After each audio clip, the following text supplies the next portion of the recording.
Luck is a lie successful people tell themselves to feel humble. The truth? They didn't get lucky. They built systems. They made decisions. They eliminated randomness and replaced it with discipline. Every person you think got lucky actually engineered their outcome while you were waiting for yours. Right now, somewhere in the world, two people are working toward the same goal. Same industry, same market, same dream. One of them will make it, the other won't. And when the first person succeeds, everyone will say they got lucky. Lucky break, lucky timing, right place, right time. But that's not what happened. What actually happened is that one person treated success like a science, and the other treated it like a lottery. The person who made it didn't wait for opportunities, they created them. They didn't hope things would work out, they designed conditions where success was the only logical outcome. They didn't rely on talent, connections, or circumstances. They relied on something far more powerful: a system. This audiobook will show you exactly how to stop gambling with your future and start designing it. Success isn't random, it's repeatable, and by the end of this, you'll know the exact system that makes it inevitable. Not might work, will work.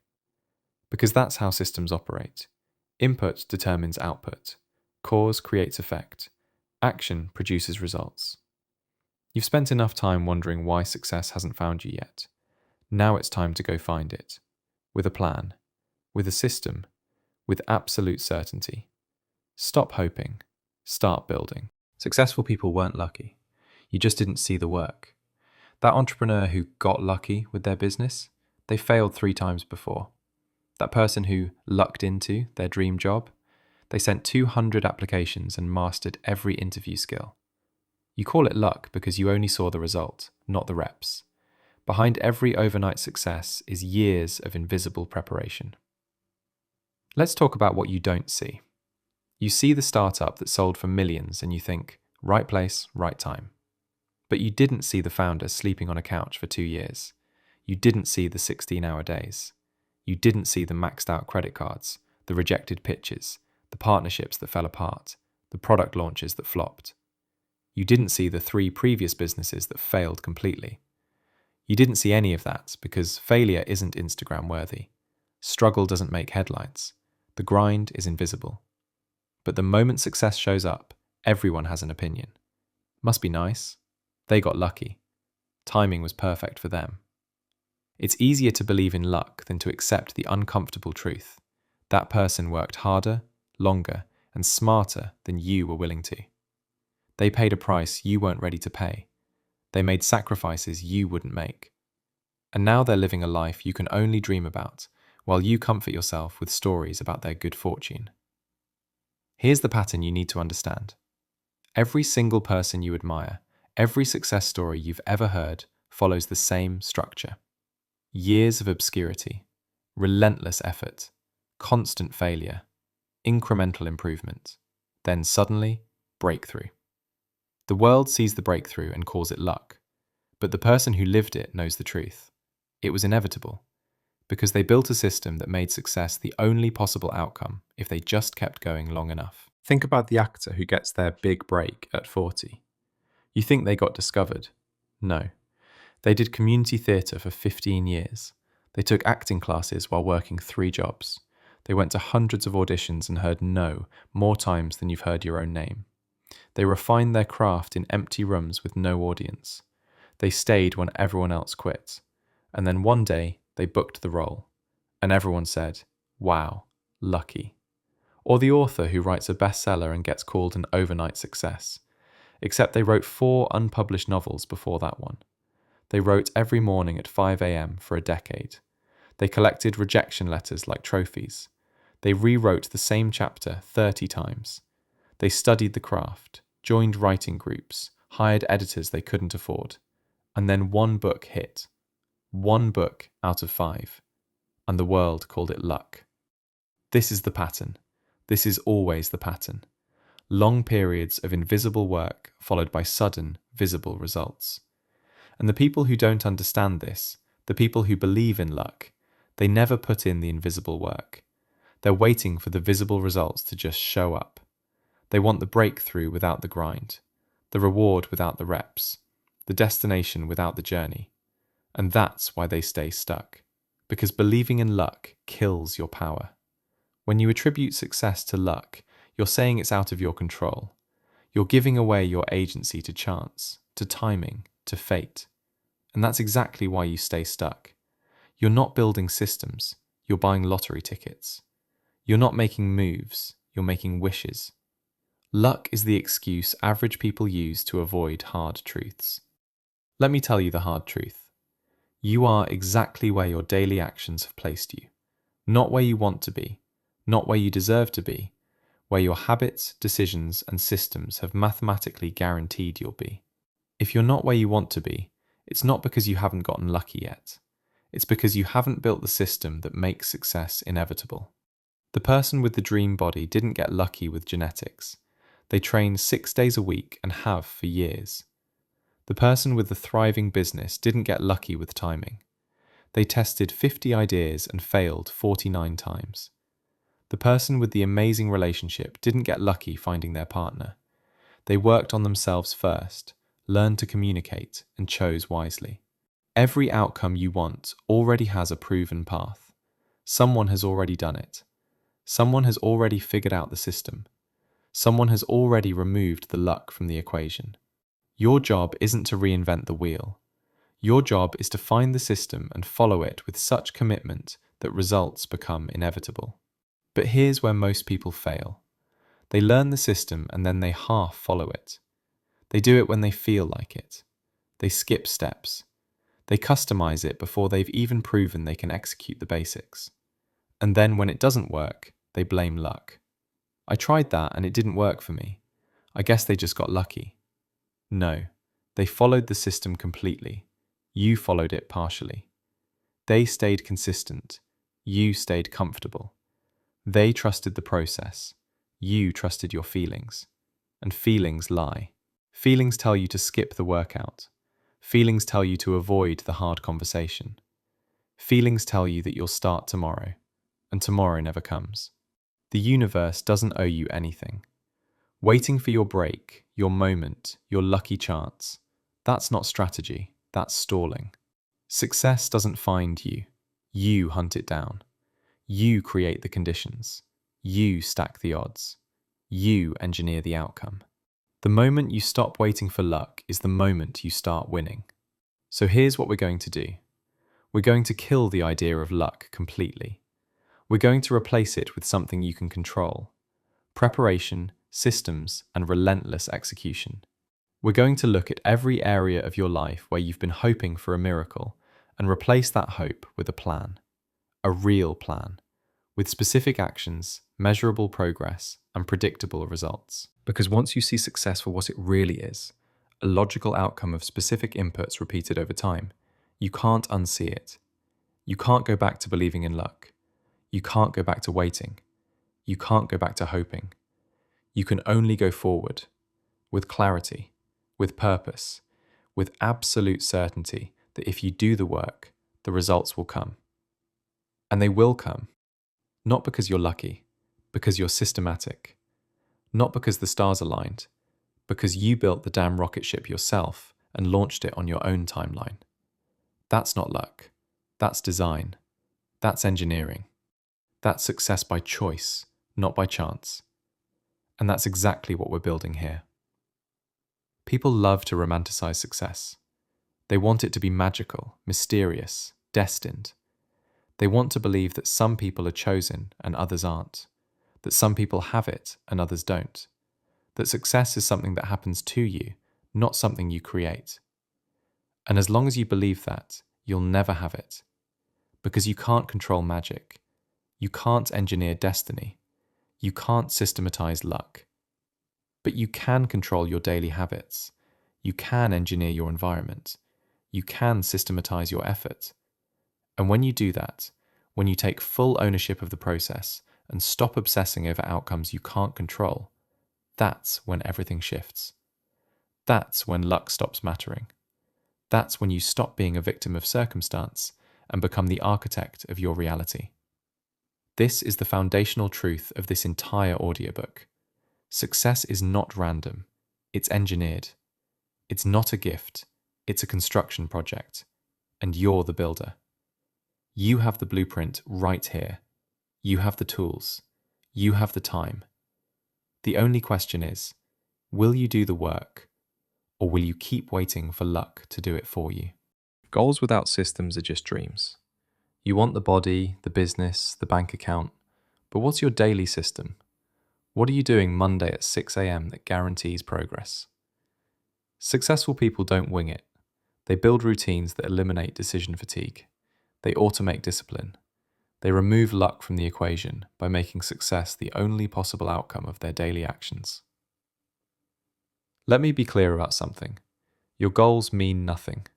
Absolutely nothing. Everyone has goals. Everyone wants more money, better health, deeper relationships, meaningful work. Goals are common. Systems are rare. And systems are the only thing that matter. Here's why.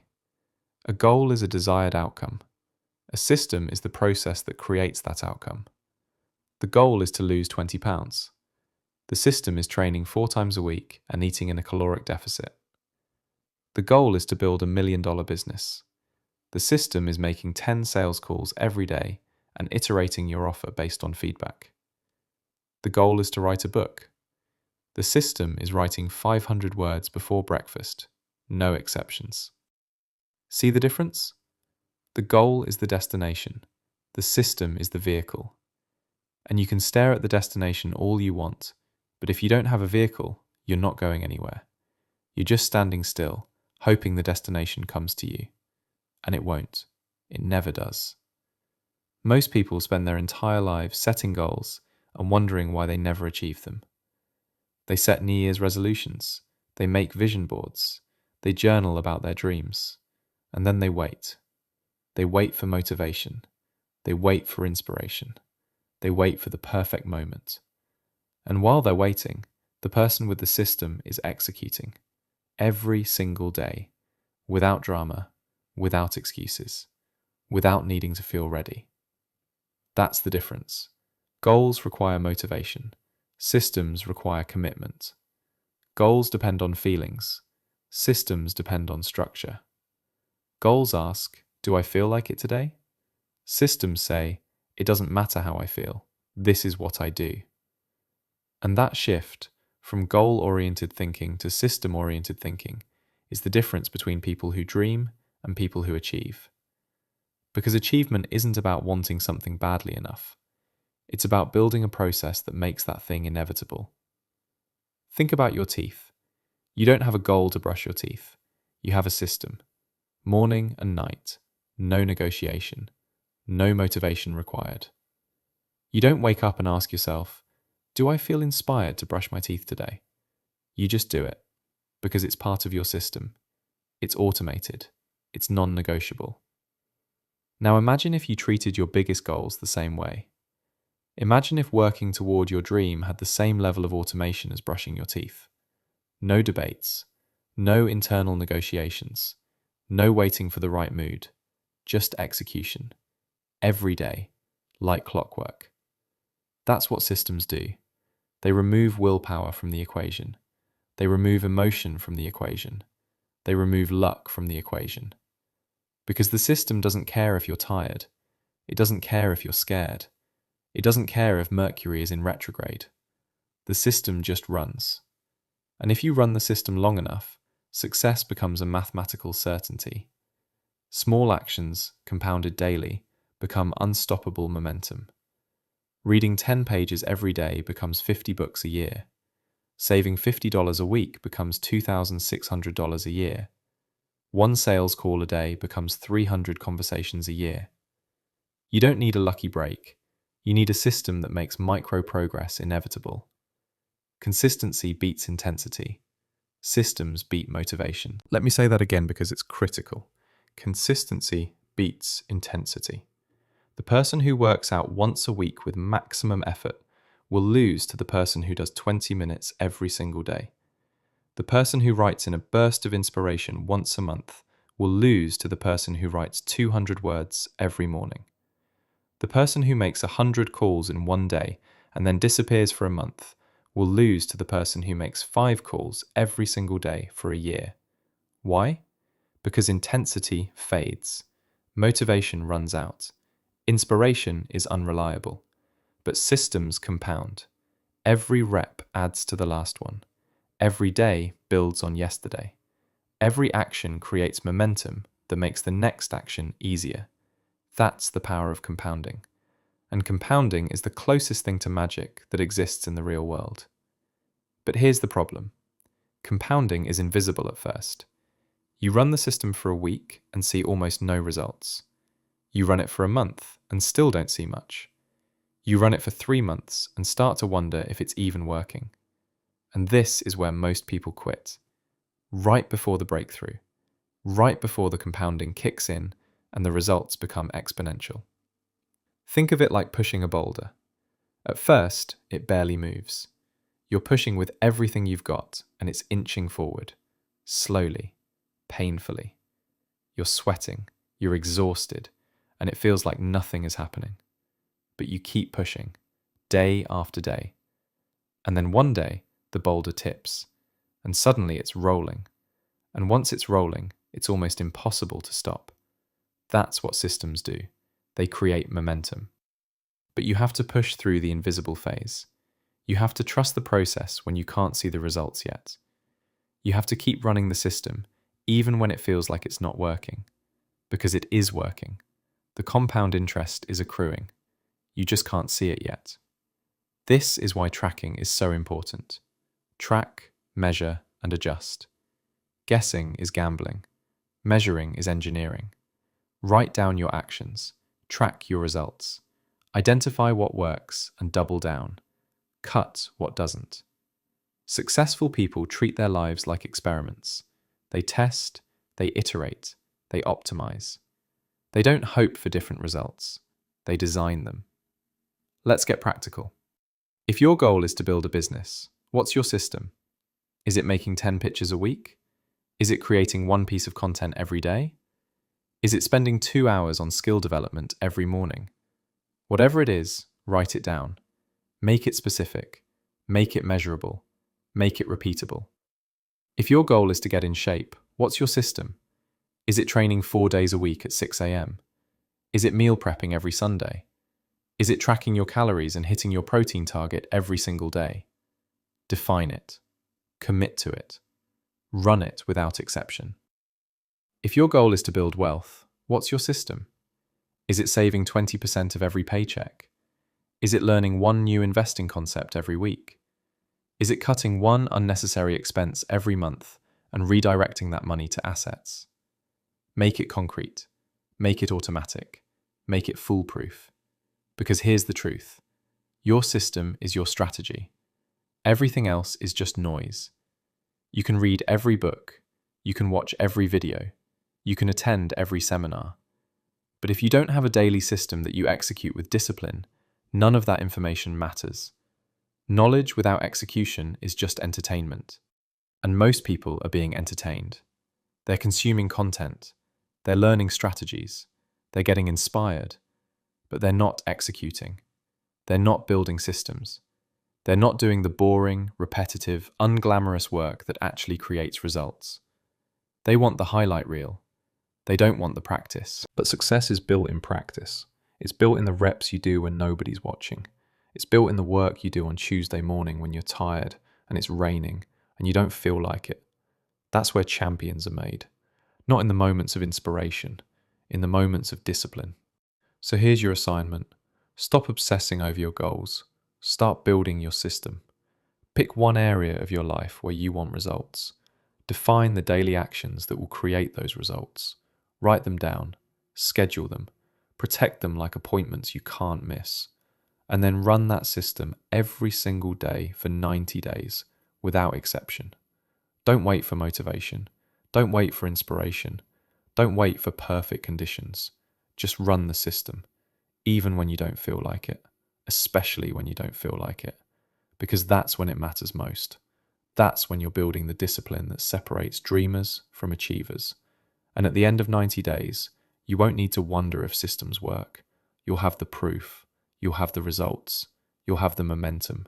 and you'll never go back to hoping and wishing and waiting for luck, because you'll have something better, a proven process that works every single time you work it. That's the success formula. Not goals, systems. Not motivation, discipline. Not luck, engineering. Build the system, trust the system, run the system. The results will follow. Chapter 3. Preparation creates opportunity. Luck is just preparation meeting timing, and you control the preparation. You can't control when the door opens, but you can control whether you're ready to walk through it. That means skills sharpened, knowledge deep, reputation built. When opportunity knocks, amateurs scramble. Professionals were already dressed and waiting at the door. Here's what most people get wrong about opportunity. They think it just shows up randomly. They think it's about being in the right place at the right time. They think it's something that happens to you, not something you create. And because they think that way, they're never ready when it arrives. They're caught off guard. They're unprepared. And they watch the opportunity go to someone else, someone who was ready. Let me tell you how opportunity actually works.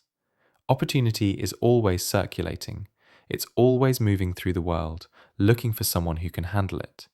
And when it finds that person, when it finds someone with the right skills, the right knowledge, the right preparation, it stops, it lands. And everyone watching says, "Wow, they got lucky." But luck had nothing to do with it. That person spent years preparing for a moment they couldn't predict. They built skills they didn't need yet. They learned things that weren't immediately useful. They practiced when there was no audience. They sharpened the saw when there was nothing to cut. And when opportunity finally showed up, they were the only one in the room who could handle it. Think about it like this. Imagine opportunity is a test, a pop quiz that shows up unannounced. Most people fail immediately because they never studied. They were hoping they wouldn't get tested.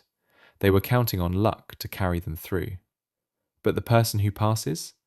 They've been studying every day for years. Not because they knew when the test was coming, because they knew it was coming eventually. That's preparation.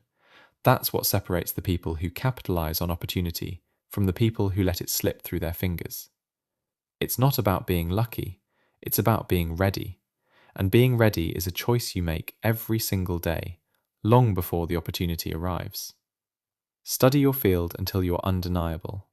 Read the books, learn the language, master the craft. No more than your competition. Be so good they can't ignore you.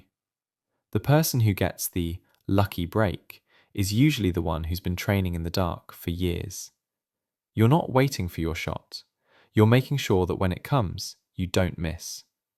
Let's get specific.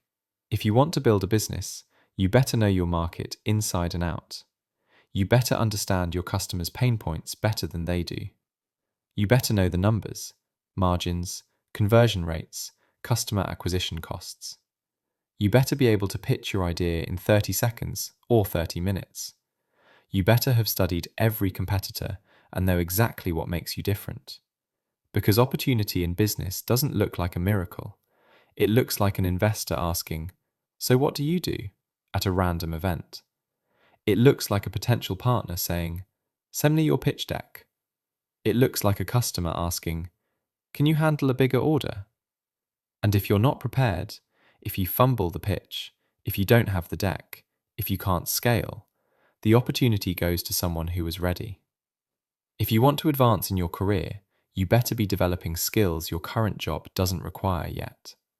You better be learning the next level before you're promoted to it. You better be reading the books your boss reads. You better be networking with people 2 levels above you. You better be preparing for a role you don't have yet. Because opportunity doesn't wait for you to catch up. When the position opens, when the project needs an owner, when leadership is looking for someone to step up, they're not picking the person with potential. They're picking the person who's already demonstrating capability. The person who's been preparing. This is the principle that changes everything. Don't wait until you need the skill to learn it. Don't wait until you have the opportunity to prepare for it. Prepare first. Prepare in obscurity. Prepare when nobody's watching. Prepare when there's no immediate reward. Because preparation is what turns luck into inevitability. Let me give you a real example. You know why some people seem to always land on their feet? Why they lose a job and have 3 offers by the end of the week? Why they can pivot industries and succeed? It's not luck. It's preparation. They've been building their network for years. They've been developing transferable skills. They've been maintaining relationships even when they didn't need anything. They've been adding value without expecting immediate return. So when crisis hits, when change comes, when opportunity knocks, they're not starting from zero. They're making one phone call. They're leveraging years of preparation. They're cashing in on investments they made when times were good. That's not luck. That's strategic preparation meeting inevitable change. Build your network before you need it. Relationships are infrastructure. The person who can make one call and change their life didn't get lucky. They invested years in genuine connection. Reach out. Add value. Show up. Help without expecting return. Your network is your net worth. And when the moment comes, you won't need luck. You'll need a phone call. Here's how you do it. Stop treating networking like a transaction. Stop only reaching out when you need something. Stop collecting business cards and calling it a network. A real network is built on real relationships, and real relationships require consistent investment. Send the article that made you think of someone. Congratulate people on their wins. Offer help before you're asked. Make introductions between people who should know each other. Show up to the events. Engage with their content. Remember details about their lives. Be genuinely interested in their success. Do this for years. Not because you need something today, because you're building infrastructure for tomorrow. Because when opportunity comes, and it will come, you want to be connected to the people who can help you seize it. You want to be the person they think of when they have an opening. You want to be top of mind when someone asks, "Who do you know that can do this?" That's not networking. That's preparation. And preparation is what makes you unlucky to miss. Here's another truth. Opportunity often looks like work. It doesn't show up gift-wrapped with a bow. It shows up disguised as a problem that needs solving, as a gap that needs filling, as a challenge that everyone else is avoiding. And if you're not prepared, if you don't have the skills, the confidence, the track record, you'll see the problem and walk away. But the prepared person sees the problem and sees possibility. They see the market gap and build the product. They see the inefficiency and create the solution. They see the challenge and volunteer to lead. Not because they're lucky, because they're ready. Because they've been preparing for exactly this kind of moment, even if they didn't know when it would come. So here's what you need to do starting today. Identify the 3 most important skills in your field. The skills that separate the top 10% from everyone else. And commit to mastering them. Not learning them, mastering them. Read the books, take the courses, find the mentors, practice deliberately, get feedback, iterate, improve. Do this while you still have your day job. Do this before you need it for survival.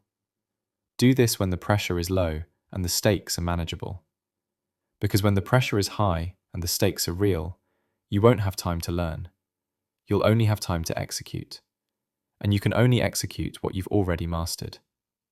This is the unfair advantage that looks like luck. This is the secret that isn't secret at all. Prepare in private, perform in public. Build in obscurity, shine in opportunity. Master the craft before anyone's watching. So when they finally look, they can't look away. And when that moment comes, when the opportunity arrives, when the door opens, when the test appears, you won't need luck. You'll have something better. You'll have preparation. You'll have skill. You'll have confidence built on competence. You'll walk through that door like you own it. Because in a way, you do. You prepared for it. You earned it. You were ready. That's not luck. That's design. That's strategy. That's preparation meeting opportunity and making it look easy. And that's exactly what you're going to do. Chapter 4. Control the variables.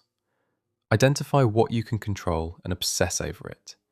You can't control the economy, the weather, or other people's decisions, but you can control your effort, your attitude, your preparation, and your consistency. Winners maximize controllable variables. Losers complain about uncontrollable ones. Your power lives in the gap between stimulus and response. That's where you engineer outcomes. Let me tell you about the biggest mistake people make when chasing success. They focus on things they can't control. They worry about the market conditions. They stress about the competition. They obsess over what other people think. They wait for perfect timing. And while they're doing all that, they completely ignore the things they actually have power over. Here's the truth. There are only two types of variables in your life: controllable and uncontrollable. And your entire success depends on your ability to tell the difference and act accordingly. Successful people pour all their energy into controllable variables. Everything else, they let it go. They accept it, they adapt to it, but they don't waste energy fighting it. Think about a basketball player at the free throw line. They can't control the crowd noise. They can't control how tired they are from the game. They can't control the pressure of the moment, but they can control their routine, their breathing, their focus, their form. The best players obsess over those controllable elements. They practice the same routine 10,000 times. So when the uncontrollable variables show up, the hostile crowd, the championship pressure, the fatigue, their controllables are so locked in that nothing can shake them. That's what you need to build. A foundation of controllable variables so solid that the uncontrollable ones become irrelevant. You can't control if the economy crashes, but you can control having 6 months of savings. You can't control if your industry changes, but you can control developing multiple skills. You can't control if someone rejects you, but you can control asking 10 more people. See the pattern? For every uncontrollable variable that scares you, there's a controllable response that protects you. But most people do the opposite. They ignore what they can control and obsess over what they can't. They scroll through news about things they can't change. They complain about circumstances they can't fix. They worry about outcomes they can't guarantee. And all that does is drain their energy. All that does is create anxiety without action. All that does is make them feel powerless. Because when you focus on what you can't control, you are powerless. You're at the mercy of external forces. You're a victim of circumstance. You're hoping and praying instead of building and executing. But when you shift your focus to controllable variables, everything changes. Suddenly, you're not a victim. You're a strategist. You're not hoping. You're executing. You're not waiting for conditions to improve. You're improving your position regardless of conditions. So let's get tactical. Let's identify your controllable variables and build systems around them. Start with effort. You can always control how hard you work. Not the results of that work. You can't guarantee those, but the input, the hours, the intensity, the consistency, that's 100% within your control. So make a decision right now about your effort level. Not what you'll do when you feel motivated, what you'll do regardless of how you feel. How many hours will you commit? What time will you start? What will you do every single day without exception? Define it. Write it down. That's a controllable variable. Lock it in. Next, your attitude. You can't control what happens to you, but you can absolutely control how you respond to what happens to you. This is the ultimate controllable variable. Between every external event and your response is a space, and in that space lives your power. Someone rejects your pitch. You can't control that, but you can control whether you learn from it or let it destroy you. The market shifts against you. You can't control that, but you can control whether you adapt or give up. Someone criticizes your work. You can't control that, but you can control whether you use it as fuel or let it crush you. Your attitude is your choice, every single time. And the people who master this controllable variable become unstoppable, because nothing external can knock them off course. They've built an internal foundation that doesn't depend on external circumstances. Now let's talk about reducing friction an increasing probability. You want to work out? Sleep in your gym clothes. Want to read more? Put the book on your pillow. Want to eat healthy? Don't buy junk food. Design your environment so the right choice is the easy choice. You're not relying on willpower, you're removing the need for it. That's not luck, that's architecture. This is environmental design, and it's one of the most powerful, controllable variables you have. You can't always control your motivation, but you can absolutely control your environment. And your environment shapes your behavior more than you realize. If you work from home and your desk faces a TV, you're making focus harder than it needs to be. If you keep your phone on your nightstand, you're making good sleep harder than it needs to be. If you stock your kitchen with cookies, you're making healthy eating harder than it needs to be. These aren't willpower problems, these are design problems. So audit your environment, look at every space where you're trying to build a habit or hit a goal, and ask yourself, is this environment making success easier or harder? If it's making it harder, change it. Move the TV. Charge your phone in another room. Stock your kitchen with the food that supports your goals. This is friction reduction. You're engineering your environment so the path of least resistance leads to your desired outcome. You're stacking the deck in your favor.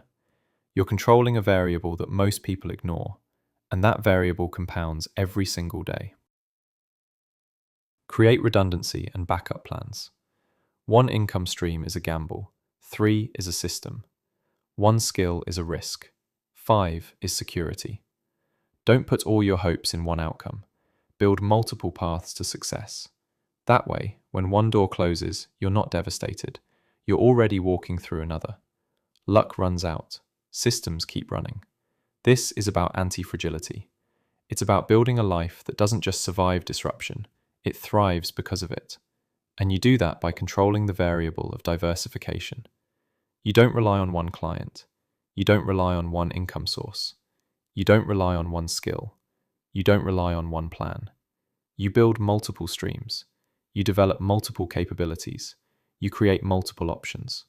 So when change comes, and it always comes, you're not scrambling. You're not panicking. You're not hoping for luck to save you. You're pivoting. You're adapting. You're choosing which backup plan to activate. Think about the people who thrived during the pandemic. They weren't lucky. They had controlled their variables. They had savings. They had multiple income streams. They had skills that translated to remote work. They had built resilience into their systems. So when the uncontrollable variable of a global crisis hit, their controllable variables kept them stable. Now think about the people who struggled. Not because they were unlucky, because they had ignored controllable variables. They lived paycheck to paycheck when they could have saved. They relied on one income source when they could have diversified. They developed one skill when they could have learned others. They didn't control what they could control. And when the uncontrollable showed up, they had nothing to fall back on. Don't let that be you. Start today. Identify every controllable variable in your life and maximize it.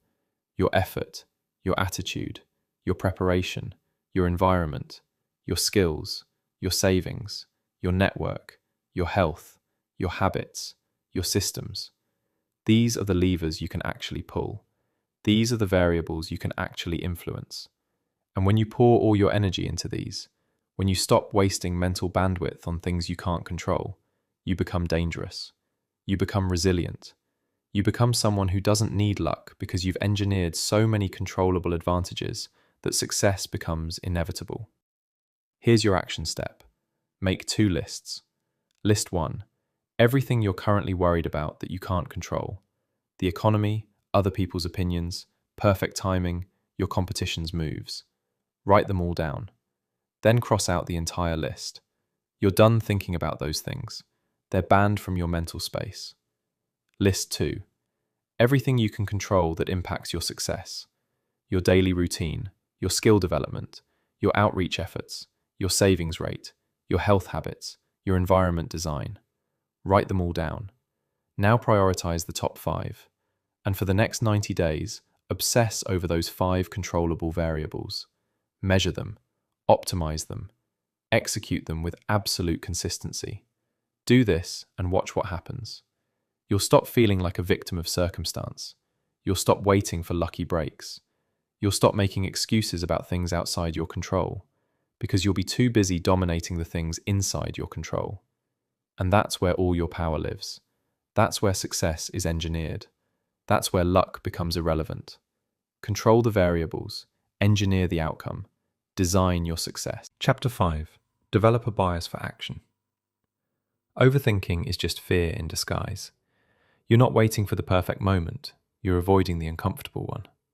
Successful people move before they're ready. They test, they learn, they adjust. They don't wait for all the answers, they find them in motion. Action creates information. Hesitation creates regret. Let me tell you what's really happening when you say you're not ready yet.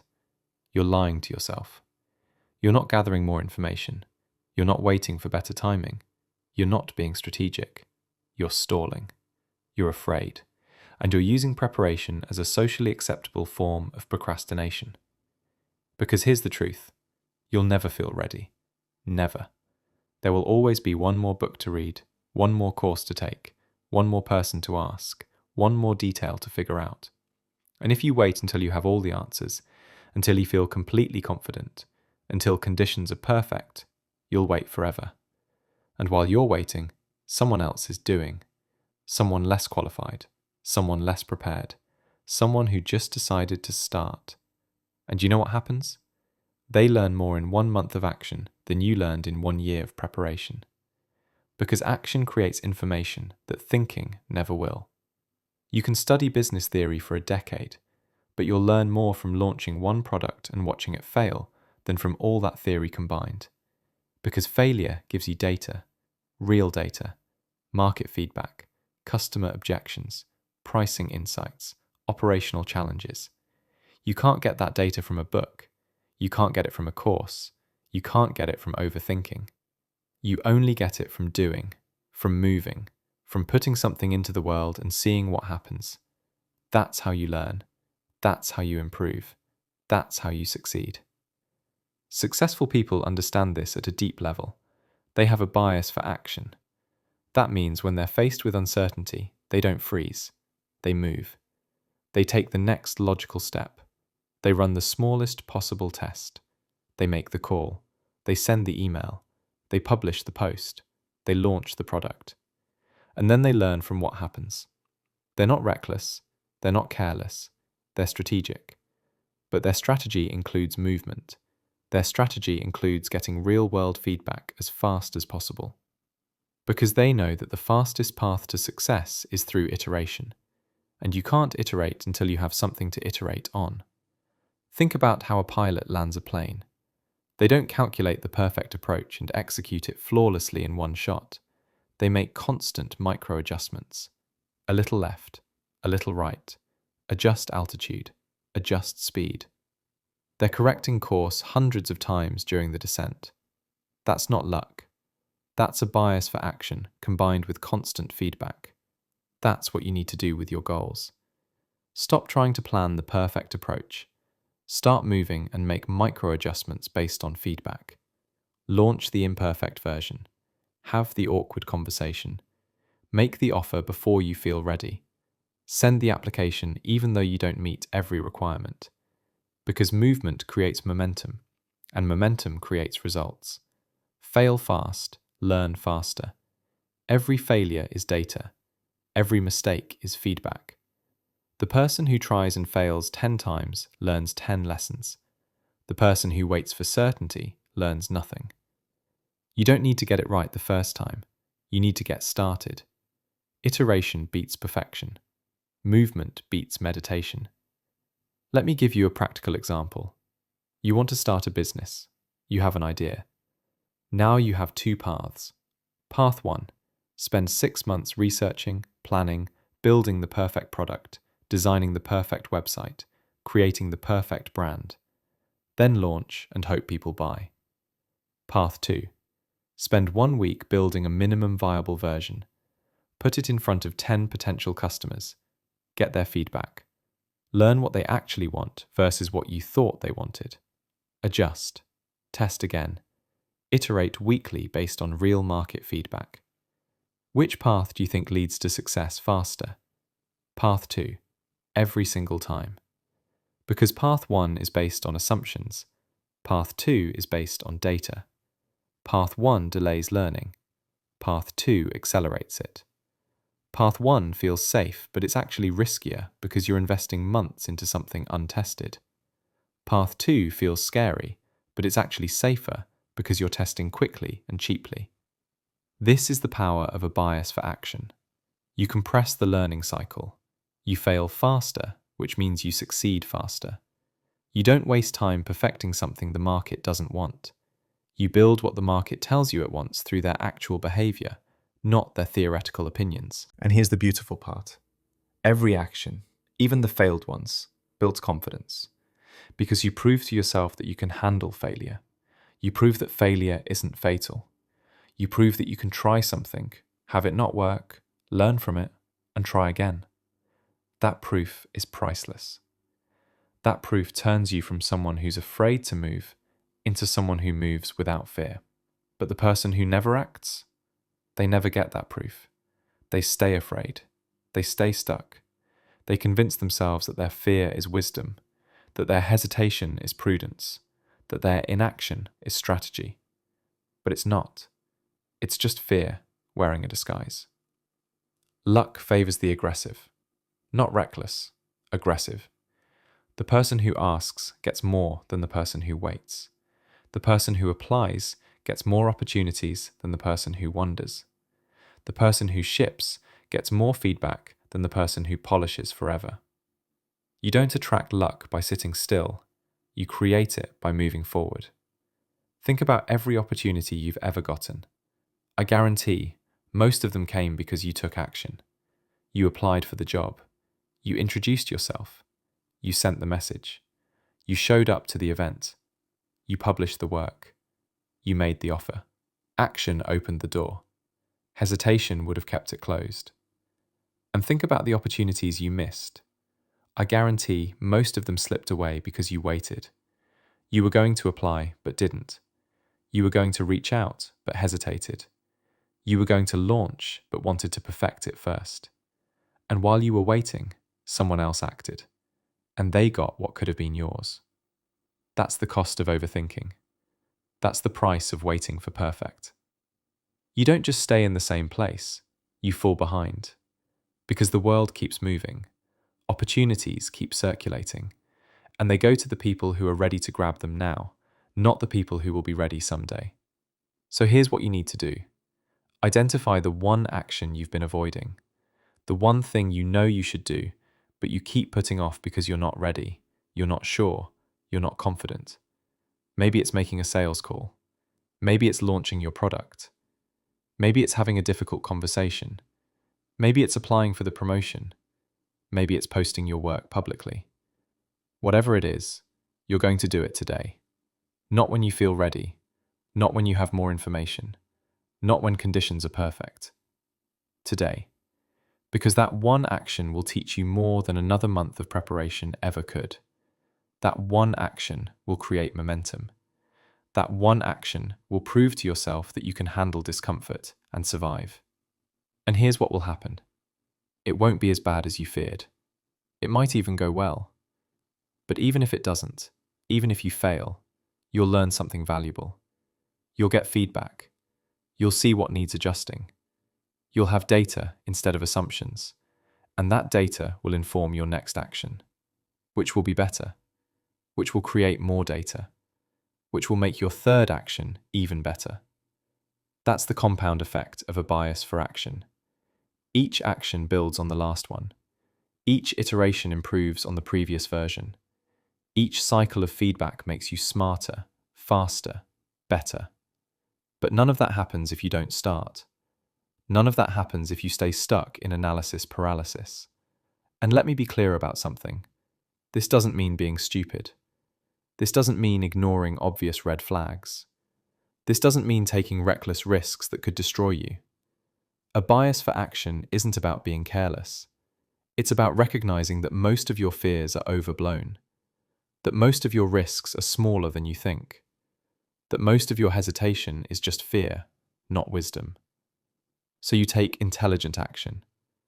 You run small tests instead of betting everything on one untested idea. You have the conversation instead of letting resentment build. You send the pitch instead of wondering if you're good enough. You publish the work instead of perfecting it forever. You move forward instead of standing still. Because movement is life. Stagnation is death. And the graveyard is full of people who were going to do something someday, who had great ideas they never executed, who waited for perfect timing that never came, who died with their dreams still inside them because they never developed a bias for action. Don't be them. Be the person who moves, who tests, who learns, who fails forward, who treats every action as an experiment and every result as data. Be the person who creates opportunities instead of waiting for them. Be the person who makes things happen instead of wondering why things aren't happening. Develop a bias for action. Start today. Move now. Learn as you go. Adjust on the fly. And watch how quickly luck becomes irrelevant when you're constantly creating your own opportunities through relentless, strategic action. Chapter 6. Build skills that multiply luck. Communication is a force multiplier. The person who can speak clearly, write persuasively, and present confidently doesn't need luck. They create influence. Learn to articulate your value. Master storytelling. Practice presenting. Your ideas mean nothing if you can't sell them, and selling isn't sleazy, it's survival. Let me tell you about the most underrated skill in the world.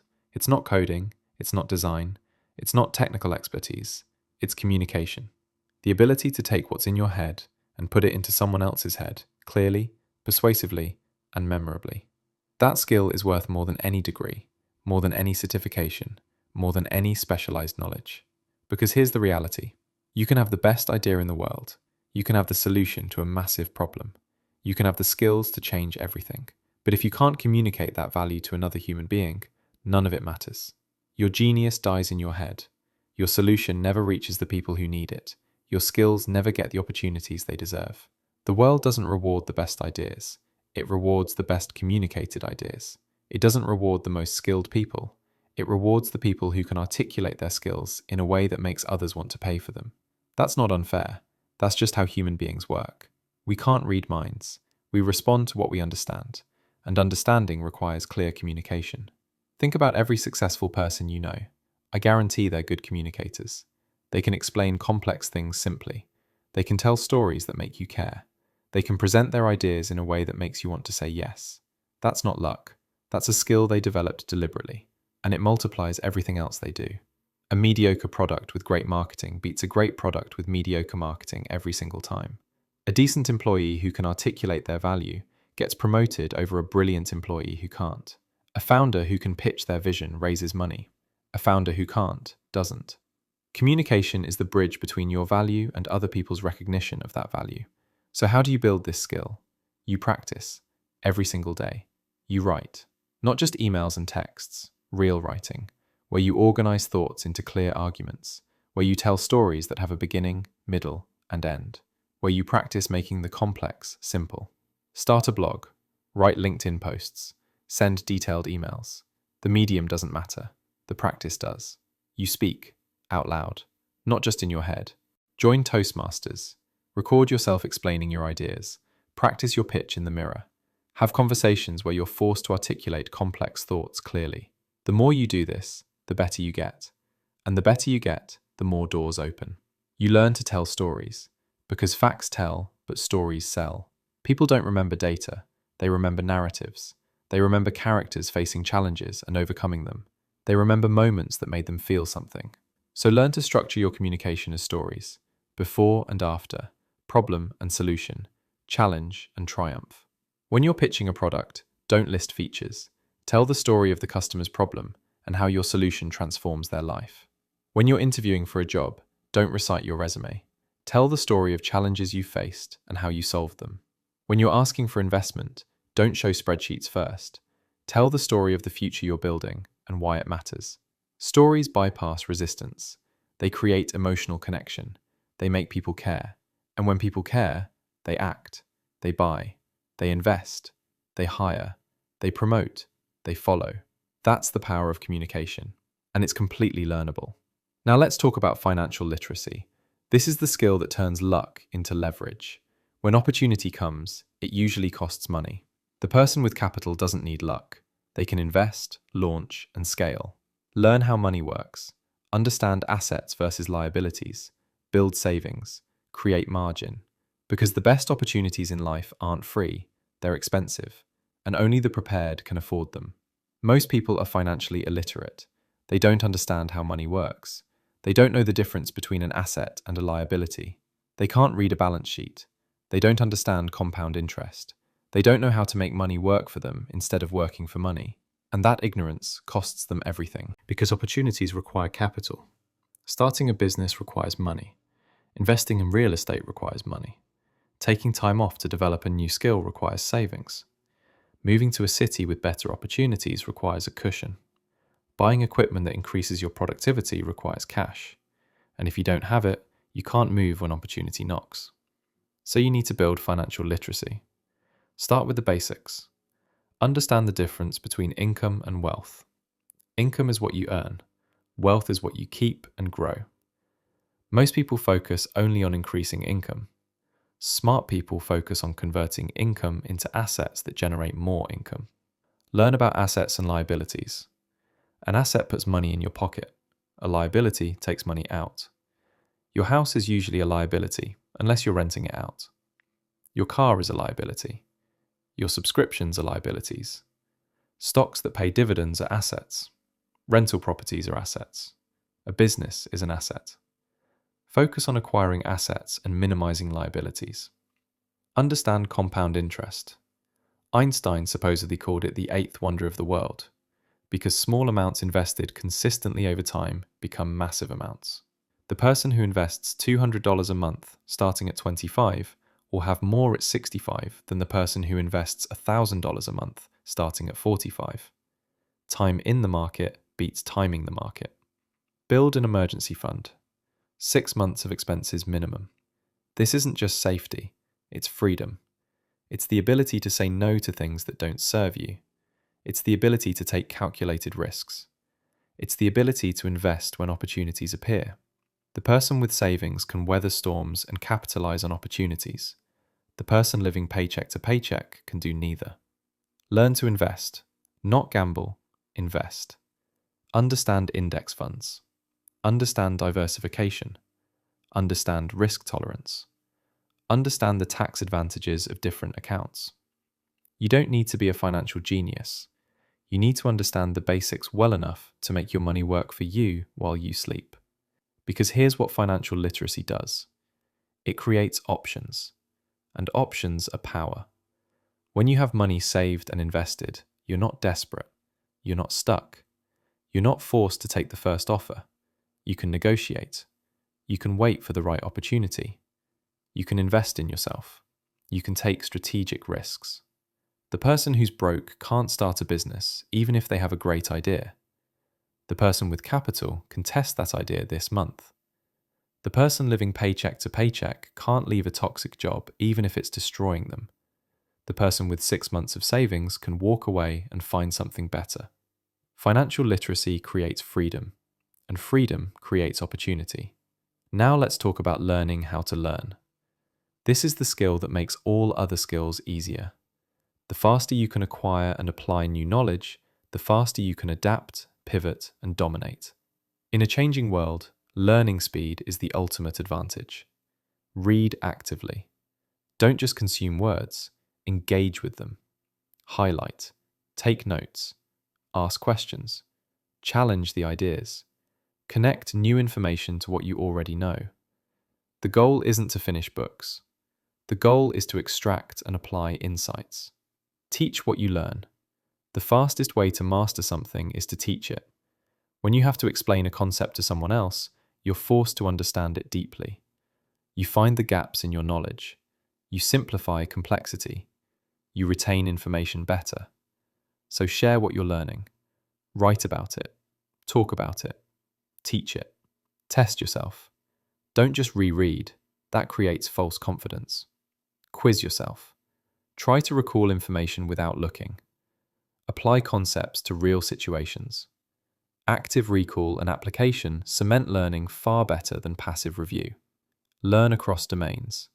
Don't just go deep in one area, go wide. Learn psychology, learn writing, learn sales, learn finance, learn technology, learn design. Because the most valuable insights come from connecting ideas across different fields. That's where innovation lives, in the intersections. These skills, communication, financial literacy, and learning, they're not sexy, they're not specialized, they're not what gets talked about, but they're what separate the people who capitalize on opportunity from the people who let it pass them by. They're force multipliers. They make everything else you do more effective. Build these skills now, while the pressure is low, because when opportunity comes, you won't have time to learn them. You'll only have time to use them. Chapter 7. Stack the odds in your favor. Increase your surface area for success. The more you create, the more chances you have to win. Write 100 articles. One might go viral. Pitch 100 investors. One might say yes. Send 100 cold emails. One might change your life. You're not getting lucky, you're playing the numbers. Volume creates velocity. Here's what most people don't understand about success. It's a numbers game. Always has been, always will be. The person who makes one attempt and fails thinks they're unlucky. The person who makes 100 attempts and succeeds 10 times knows they're strategic. Same rejection rate, different outcome. Because one person played the game long enough to win. Think about a baseball player. A great hitter fails 7 out of 10 times. That's a 300 batting average, Hall of Fame level. But imagine if they stopped after their first 10 at-bats and went 7 for 10 in failure. They'd think they're terrible. They'd quit. They'd never know they were actually elite. They just didn't play long enough for the statistics to reveal themselves. That's what you're doing when you try something once, fail, and give up. You're quitting before the statistics have a chance to work in your favor. You're making decisions based on small sample sizes. You're letting short-term results determine long-term potential. And that's why you stay stuck. The solution? Increase your at-bats, increase your attempts, increase your surface area for success. Because success isn't about having one perfect shot. It's about creating so many opportunities that statistically, some of them have to hit. And when they do, everyone calls it luck. But you know better. You know it's math. Let me give you real examples. The entrepreneur who succeeds? They didn't have one business idea. They tested 10. 9 failed, 1 worked. But that one changed everything. The writer who gets published? They didn't write 1 query letter. They sent 100. 99 said no. 1 said yes. That's all it takes. The salesperson who closes big deals? They don't make 5 calls and hope. They make 50 calls, knowing most will say no, but 3 will say yes. And those 3 pay for everything. The job seeker who lands their dream role? They didn't apply to 3 companies, they applied to 30. 27 rejected them. 3 interviewed them. 1 hired them. See the pattern? Volume creates opportunity. Activity creates results. Movement creates momentum. And most people never create enough volume to give success a chance to find them. They make 3 attempts, get 3 rejections, and conclude it doesn't work. Meanwhile, the person who made 30 attempts got 3 yeses and is now succeeding. This is about playing the long game with high activity. You're not hoping one thing works. You're ensuring that statistically, something has to work. You're not putting all your eggs in one basket. You're creating so many baskets that, even if most fail, enough succeed to change your life. But here's the key. Volume without quality is just noise. You're not sending 100 terrible pitches. You're sending 100 good pitches. You're not creating 100 pieces of garbage content. You're creating 100 pieces of solid content. Quality times quantity. That's the formula. Do good work and do a lot of it. Surround yourself with people better than you. You become the average of the 5 people you spend the most time with. If they're mediocre, you'll be mediocre. If they're exceptional, you'll rise. Find mentors. Join masterminds. Pay for proximity. Luck looks like being in the right room, but you chose to walk in. Let me tell you something that will change your trajectory. Your environment is stronger than your willpower. You can have all the ambition in the world, but if you're surrounded by people who don't believe in growth, who settle for mediocrity, who mock ambition, you'll get pulled down. That's not weakness, that's human nature. We adapt to our environment. So you need to engineer your environment. You need to deliberately choose who you spend time with. And this is uncomfortable because sometimes it means outgrowing people you've known for years. Sometimes it means spending less time with friends who aren't going anywhere. Sometimes it means paying to be in rooms with people who are 10 steps ahead of you. Find people who are where you want to be. Study how they think. Watch how they operate. Ask questions. Offer value. Don't just take. Contribute. Make yourself useful. Add to the room. Because proximity without value is just stalking. But proximity with value creation, that's networking. That's relationship building. That's how you gain access to opportunities that never get posted publicly. The best opportunities don't go to the most qualified people. They go to the people who are in the room when the opportunity is mentioned. That's not unfair. That's reality. And you can complain about it, or you can make sure you're in the right rooms. Join communities where your future self already lives. Find the masterminds, attend the conferences, join the online groups, pay for the courses that include community access. Invest in coaching that puts you in proximity to others who are building what you want to build. Because the ROI isn't just the information, it's the relationships, it's the accountability, it's the standard setting. When everyone around you is executing at a high level, you execute at a high level. When everyone around you is making excuses, you make excuses. It's that simple. Your peer group either pulls you up or drags you down. There's no neutral. So choose carefully.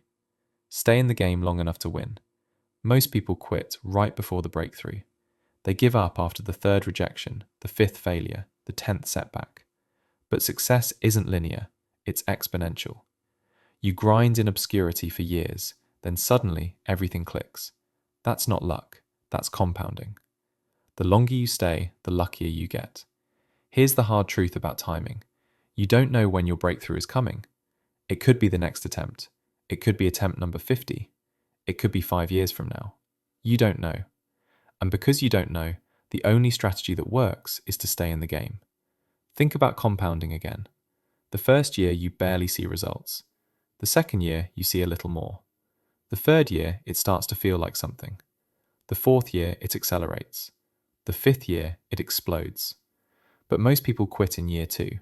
They quit right before the exponential curve. They quit right before everything they invested starts paying massive dividends. The entrepreneur who builds for 5 years before their overnight success. The writer who publishes for 3 years before their breakthrough article. The investor who holds for a decade before the massive returns. They all share one trait. They stayed in the game when it was uncomfortable, when it felt like nothing was working, when everyone else quit. Because here's what compounds. Your skills compound. Your network compounds. Your reputation compounds. Your knowledge compounds. Your content library compounds. Your investment portfolio compounds. But only if you stay consistent long enough for the compounding to kick in. This is why the bias for action from the previous chapter matters so much. Because you can't compound what you don't start. And you can't benefit from compounding if you quit too early. You need both. High volume of quality attempts, and the persistence to keep going when results are invisible. So here's your strategy. Create more, try more, reach out more, publish more, apply more, pitch more, ship more. Not recklessly, strategically, but volume matters. Then surround yourself with people who are playing at a higher level, people who will pull you up, people who prove what's possible. And finally, commit to staying in the game for years, not months. Stack these 3 elements, volume, environment, and persistence, and you're not hoping for luck anymore. You're engineering inevitability. You're creating so many chances for success in such a high-quality environment for such a sustained period that the only possible outcome is winning. That's not luck. That's mathematics. That's strategy.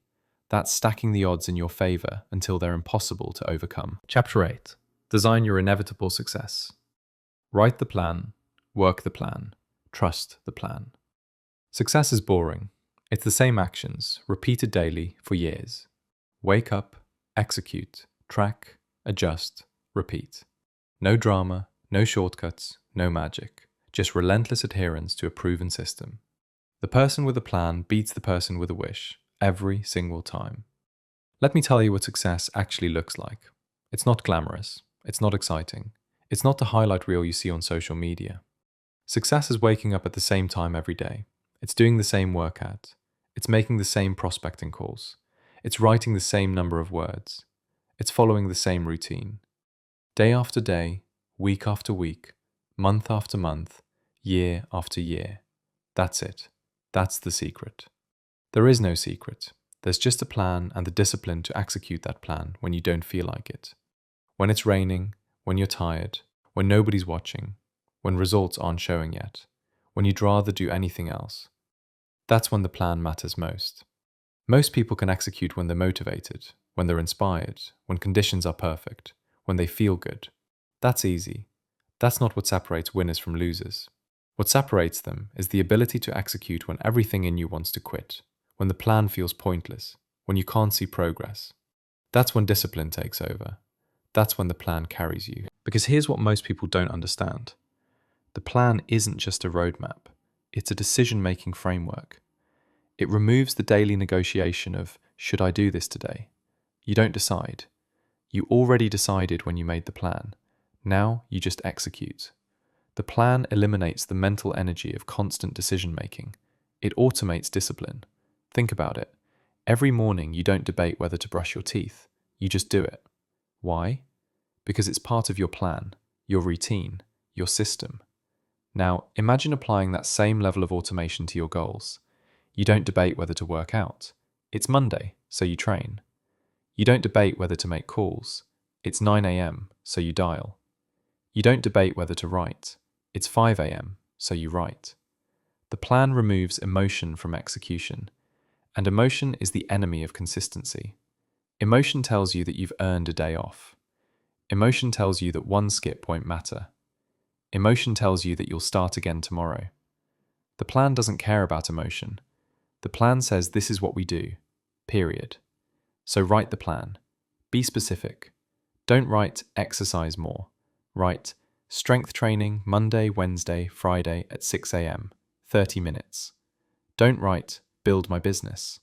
Write 10 prospecting calls before noon, 1 content piece published, 30 minutes of skill development. Make it concrete, make it measurable, make it non-negotiable. Then work the plan, every single day. Track your execution, not your results, your execution. Did you do what the plan said? Yes or no? That's the only metric that matters in the short term. Because you can't control results. You can only control actions. And if you control actions consistently enough, results become inevitable. Celebrate systems, not outcomes. The scale, the paycheck, the promotion. Those are lagging indicators. They show up late. What matters is whether you did the work today. Did you hit your reps? Did you follow your system? Did you show up when you didn't feel like it? That's the real win. The results will follow. This is critical. Stop celebrating outcomes you can't control. Stop getting discouraged by outcomes that haven't shown up yet. Start celebrating what you can control, your adherence to the system. Did you execute the plan today? That's a win. Doesn't matter if you closed a sale. Doesn't matter if you lost weight.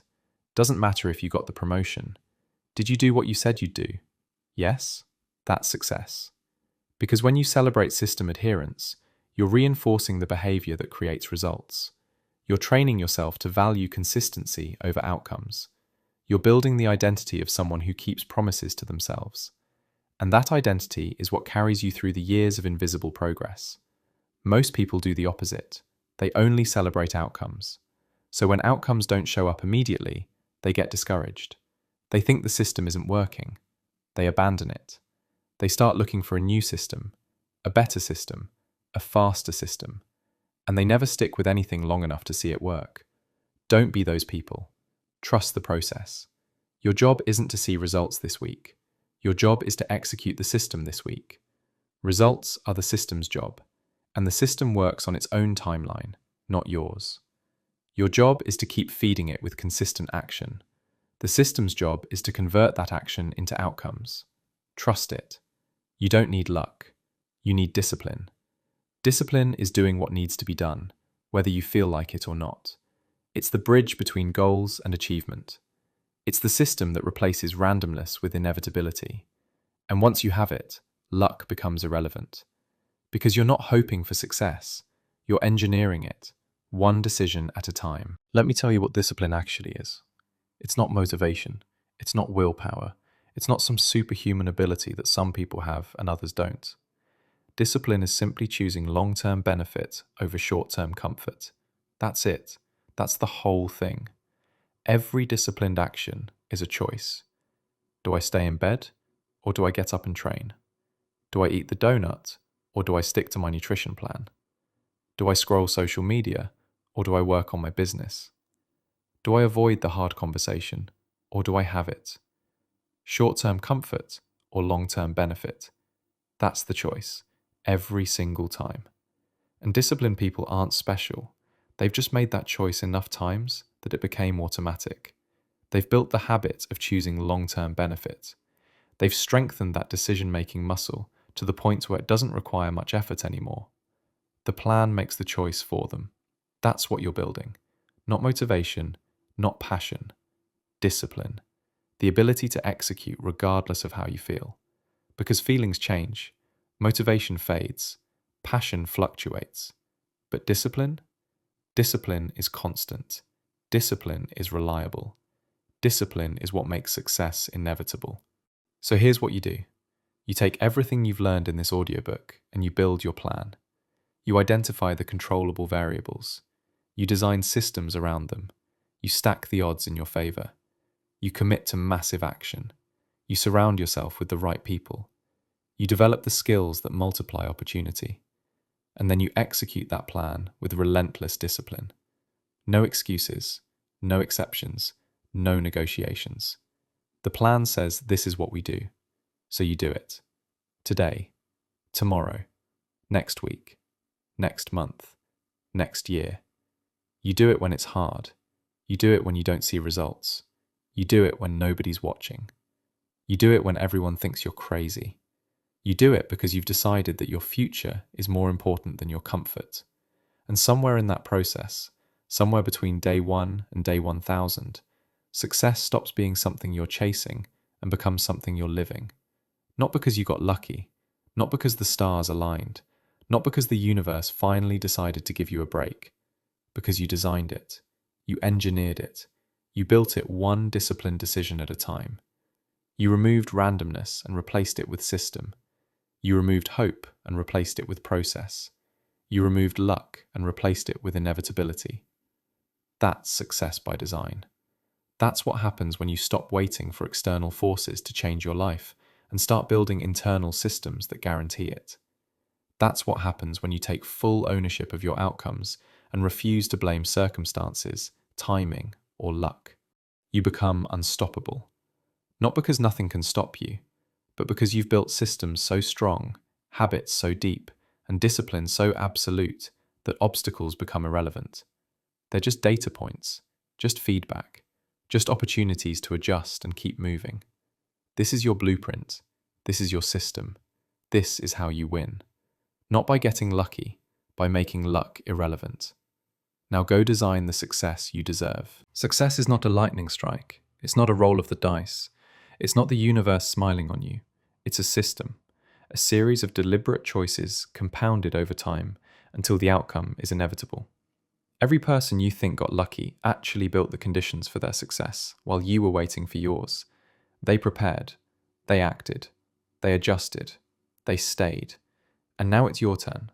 Stop romanticizing luck. Stop waiting for permission. Stop hoping the stars will align. Build your system, follow it religiously, trust the process, and watch what happens when you take full responsibility for your results.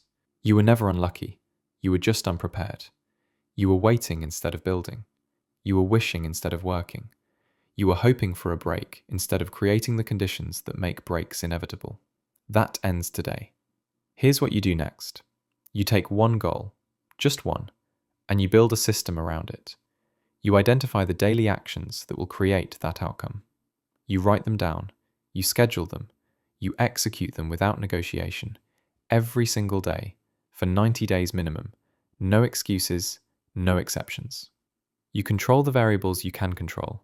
You ignore everything else.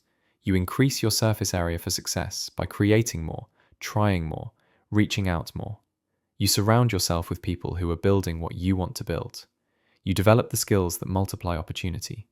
You stay in the game long enough for compounding to work its magic. And most importantly, you celebrate the system, not the outcomes. You win every day you execute the plan. The results will come. They always do. Not on your timeline, on the system's timeline. Your job is to trust it. This is not theory. This is not motivation.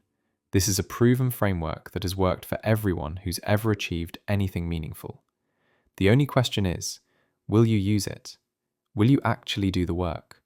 Or will you close this audiobook, feel inspired for an hour, and go back to waiting for luck? Because luck isn't coming. Opportunity isn't going to knock on your door while you're sitting on your couch. Success isn't going to find you. You have to go find it.